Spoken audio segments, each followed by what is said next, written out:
So a good earnings report, the market likes it.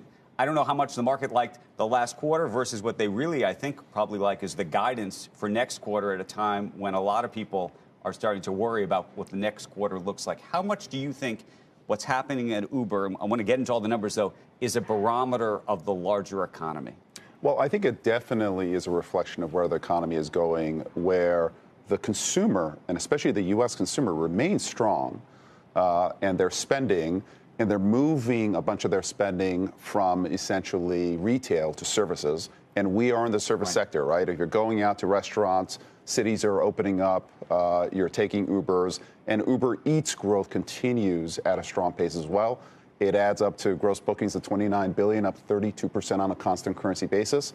And you're seeing our EBITDA margins continue to improve as well, which is why we gave out the healthy outlook of 600 to 630 million. So let's just talk about the various businesses. So the mobility business, meaning I get in the Uber, I go somewhere, that business is still growing remarkably. The delivery business, growing, but a little bit slower than I think it had been growing, fair to say. And then there's the freight business, which is actually a fascinating business because I don't know whether you think that's the beginning of sort of when you start to think about the supply chain and you start to think about the broader economy.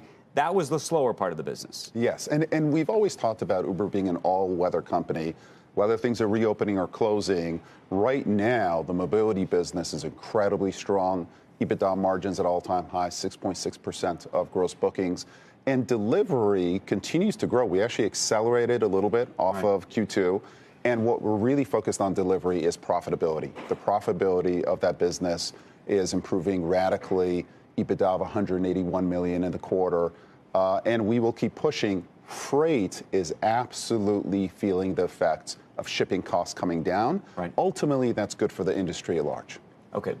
The big question everybody has is what's really going to come next in this economy. You don't see a recession coming, or you don't feel one. I mean, we have this sort of interesting issue. A lot of CEOs coming on saying, right now, we don't think there's a problem, but we're afraid like everybody else because everybody says there's a problem.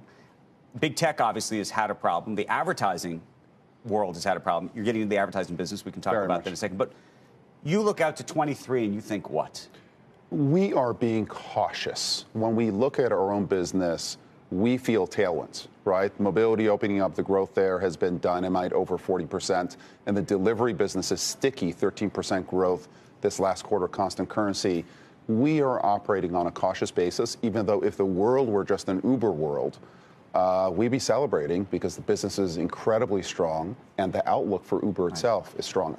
Okay, selfish question. You probably heard me talk about it on TV. How much of these profits are a function of the fact that I think you're now a premium service? It used to be that UberX competed with taxi cabs in places like New York City. And now it just costs more. Pretty much, it always feels like it costs more.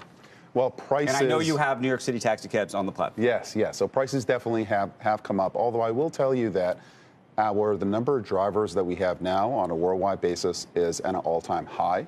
In the U.S., we're about 80% recovered in terms of drivers back to the service. And prices, Q3 over Q2, in terms of surge levels, pricing levels, have started to modulate. So we know our job is to bring on more drivers to the platform, make sure that they earn at healthy levels, and they are. They're earning $36 an hour. The average driver on the planet, $36 an hour. And that's coming down, or that's coming down slightly from where it was It's come down slightly from 37 to 36, but those earnings levels are very robust, along with the flexibility that comes with driving as well. And we're hoping to continue to meter pricing to the consumer over a period of time. That may help explain my Uber cost. Shepard Smith here. Thanks for watching CNBC on YouTube.